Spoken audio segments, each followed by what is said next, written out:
it an important game for you and your family? Yeah, of course. And I think it's an important game for a lot of people. I think the team does a really good job of, supporting a lot of young kids going through a tough time right now, supporting their families, and it means a lot to this group. I think everyone in here has been touched by it in different ways. Obviously, me personally is more recently, but I think everyone's kind of experienced it, and it means a lot. So it's, for 3 hours, if we're able to put some joy on people's faces, it'll be a job well done. We saw Jacob after last year being emotional. Pretty sure it's not the first time that you've seen that before, but it wasn't, in front of cameras. When you see a reaction like that, what went through your mind? It's an emotional game, obviously, and Doves is someone who wears the emotions on his chest, and I think people got a chance to see that, but it's just one of those things. I think after a loss, he was disappointed. I think he knows he has the support of everyone in this locker room, and he certainly felt that, and you kind of move forward. So it's you're never happy when you lose a game, but the important thing in this league is to get ready for the next one, and I think that's what he's doing. I remember. It depends. If that's how he handles with it, and he's able to flush it. Everyone deals with stuff different ways. So, who's to say how to deal with certain things? It's just how you move forward with it, and sometimes that's the easiest way to kind of flush it and move on. And as long as you're ready for the next game, that's really all that's important in this job. Did you saw that happen sometimes, but not in front of cameras, like in the dressing room, guys that were reacting a bit like him the other night? Everyone's a little bit different and unique. I think, like I said, it's an emotional game. Guys are extreme highs, extreme lows, and that's one of the things. You play in this league long enough, you start to understand that it's a long season. There's a lot of opportunities to perform well, to opportunities to bounce back from performances that you didn't win, and that's what this is all about, just consistency. So everyone's got their own process with how they handle things, and you move forward. And for us showing up today, we're just getting ready for a game, and like I said, you put the last one behind you. I remember Carrier at the beginning of his career. Sometimes was tough emotionally, but he grew up. We just say that it's a kind of the same process for a young goalie like Dobé. Of course. There's learning. You never stop learning. So you learn how to handle those things. You learn how you deal with those different unique situations, and I don't think there was anyone better fit for it than Pricey. Pricey obviously went through a lot, but his demeanor in this market for however many years he played was pretty special, and but it didn't come right away. It's something that he worked at. Is it a real tough position to play?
Un bon travail, quand on est allé chercher le troisième but, parce qu'on a bien fait ça jusqu'au 5 contre 6.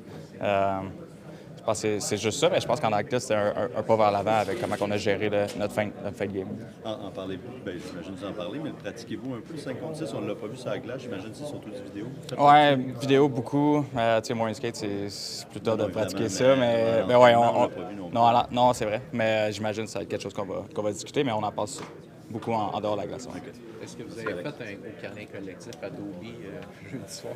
Oui, on y a, on y a donné de l'amour. Il y a de l'amour, mais là, un matin, on l'écœurait un peu, là, tu sais, mais c'était de bonne guerre. Je pense qu'il a fait un excellent travail depuis le début de la saison, puis il était émotif après le match. Ça arrive.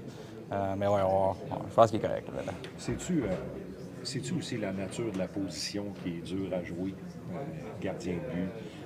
On dit souvent ici au Québec qu'il y a le premier ministre, coach du Canadien puis gardien du Canadien. C'est un peu dans l'ordre des jobs très difficiles.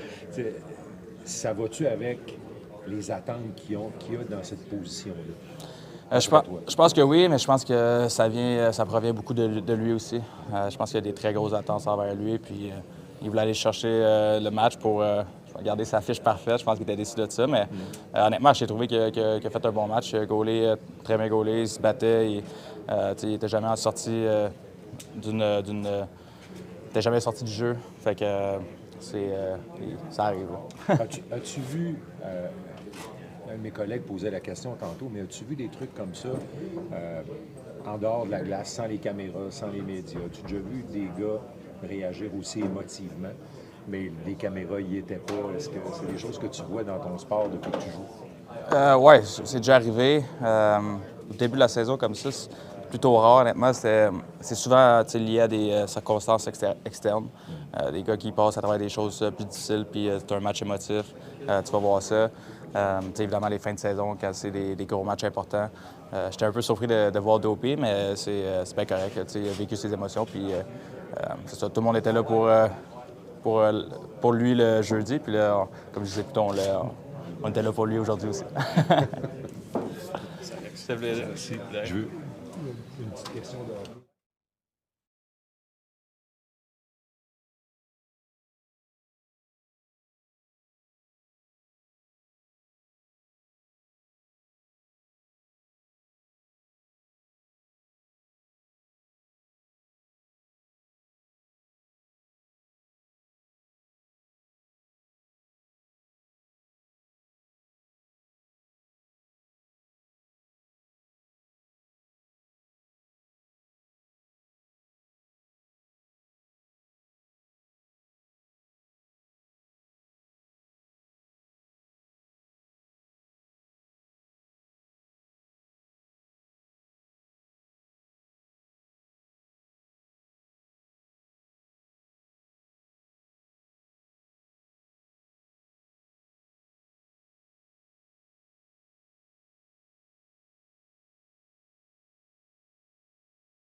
français, Alex? Or in English. Yeah. All right, see you Monday. Marty, I think if you look at, I don't know, at least I look at Utah, I look at your team, and they seem like in a really similar place. You know, young teams ascending, trying to kind of reach that next level. I mean, to what extent have you looked at Utah and kind of see a mirror image of your own team, or not so much? Honestly, I just focus on our club. I don't know where they are in their process. It's not for me to comment. I know where we are in ours. Where are you in your process now after the week that you just had? Do you feel like The week? Well, the 2 games that you just played, I mean, how do you feel that your team is progressing? I mean, it's 82 games, you know, like there's going to be some ups and downs, but our low are not very low, you know, and I feel like it doesn't take so long to fix it. Like we talked about a few things before last game, stuff that slipped in the Philly game, and it was addressed right away, and it gave us a chance to go play a really good team on the road. You know, it'd been nice to get the 2 points, but you know, we played pretty good, you know, and I feel like, you know, I'm not overthinking the week. We're just staying process driven. You know, I think we're chasing standards. You know, when you chase standards, you're not so preoccupied by chasing the scoreboard. Tu as énormément poussé au début. En tout cas, je présume, parce que tu en parlais souvent, de connaître un fort départ puis d'avoir le rythme que ça commence maintenant. Dirais-tu que là, il y a comme une espèce de gestion du succès pour vos joueurs?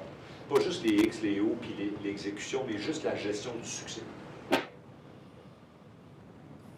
Mais comme je viens de dire en anglais, tu sais, notre gestion, c'est de courir après nos standards. C'est pas mes standards, c'est les joueurs. C'est les joueurs qui nous montrent les standards. Nous autres, on les dirige d'aller chercher ces standards-là. Puis là, un coup qui amène ces standards-là, mais c'est à nous autres d'essayer de les garder à ces standards-là, avec l'honnêteté. Puis quand tu parles de gérer le succès, non, c'est gérer les standards. Quand tu gères les standards, tu gères pas le succès puis le tableau. Carrier a dit tantôt, il faut continuer d'avoir faim. Mm-hmm. C'est tout ça? Oui, mais c'est gérer c'est garder les standards hauts. C'est ça, avoir faim. Es-tu capable de garder ces standards-là?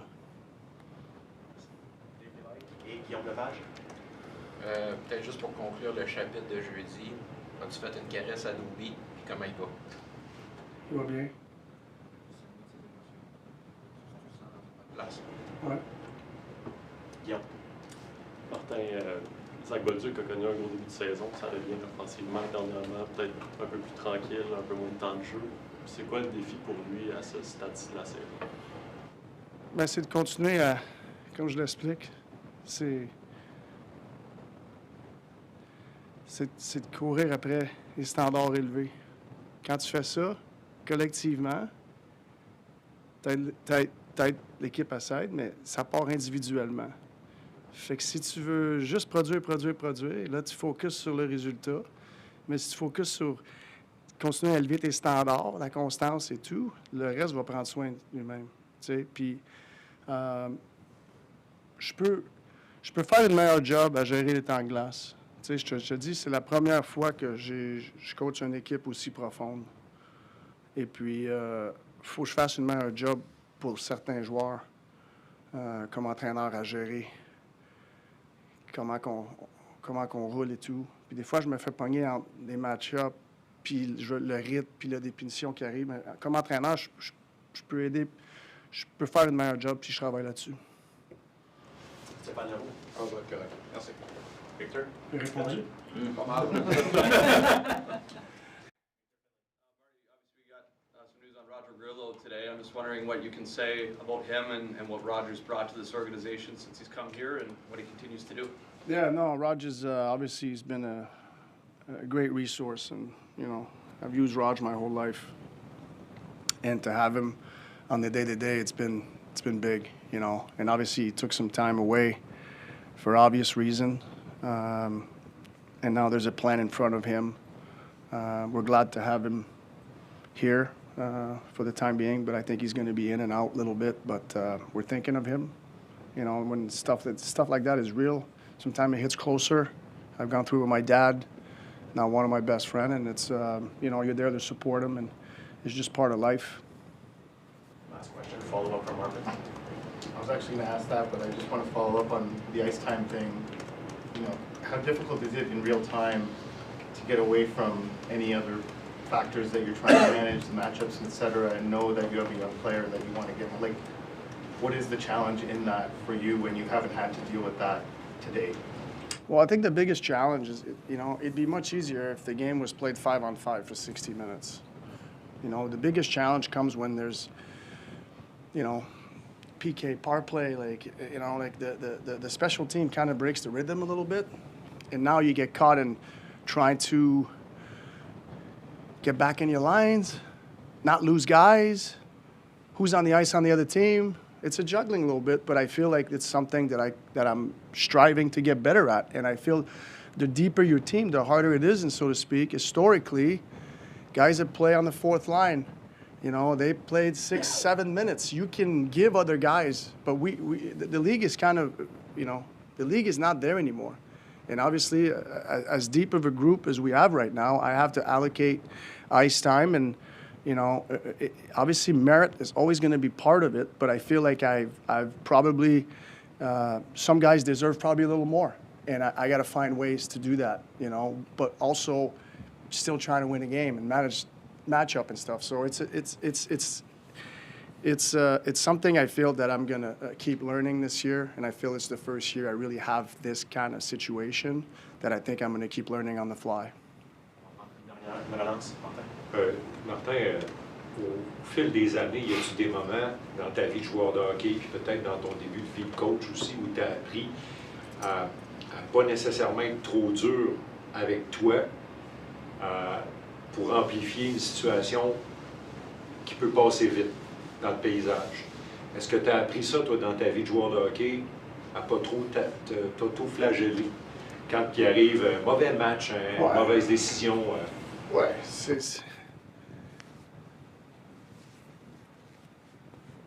t'apprends avec le passé, tu sais, mais tu vas d'avant.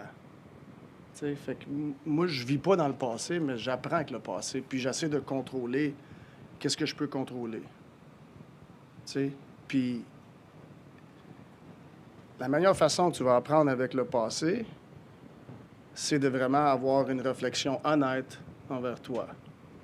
Tu sais, fait que si t'as une réflexion du passé qui est honnête, mais le passé, il n'est pas important. Tu es prête pour bouger d'avant. C'est dans n'importe quoi. Tu sais, fait que c'est juste de l'honnêteté.